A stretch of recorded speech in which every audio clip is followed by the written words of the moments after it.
Jancis, in 1999, you received the Decanter Man of the Year award, and I noticed that there were 33 men winners, of which 4 were women, and the title is still called Man of the Year.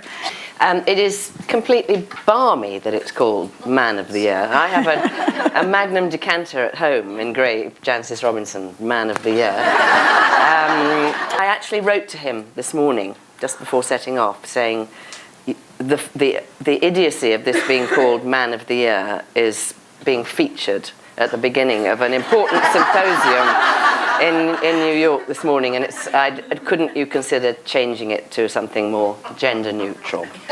So we'll see if it does get any results. What do you see as the role of men in changing the situation of women? Well, the first, what we want to do with men is just make sure they give women an equal chance. And I think that there is massive recognition of the special talents that women have in wine. But I'm always delighted when there are these scientific trials that pretty consistently seem to suggest that women are more consistent, more accurate tasters than men. How did you originally find confidence in your palate and in your tasting notes? We each taste differently, and as long as you're true to yourself, then no one can say you're wrong. If you say what you think, it can't possibly be wrong. And so that encouraged me just to follow my nose and say what I thought. What can you tell us about the Master of Wine, WSET, Master Sommelier exam? Should women be pursuing these degrees? Whenever a young person in wine asks for advice, I do advise them to show their commitment by doing formal education. Well, not just demonstrate their commitment, but actually force themselves to learn about those aspects of wine and spirits that don't necessarily interest them enormously. If you're going to do wine courses, form study groups is hugely important because it cuts down the work.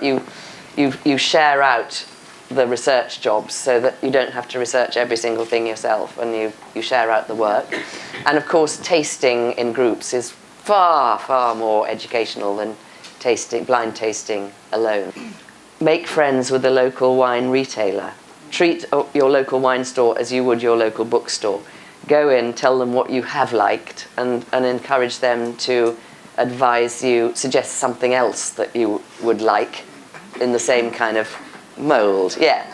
I mean, local wine retailers are so valuable, and if you don't like the advice of the first one, go to the next one. And that can be such a useful relationship. They become your mentor, and you become a source of income for them.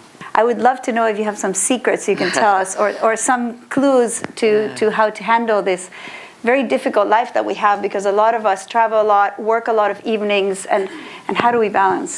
Fortunately, I enjoy the evening bits of wine-related stuff. You know, I love sitting around a dinner table, drinking delicious wine and eating delicious food, funnily enough. But sitting around a table and having interesting conversation with good wine is my favourite leisure activity. So that helps. In this age where we come to a conference and the first thing they tell us to do is hashtag the event, how do you feel your job has changed in an era of cellar tracker and social media and everyone posting about what they drink with dinner? Massively. There are so many sources of information for everybody nowadays. And I think the only way that people like me can stay afloat is to work even harder.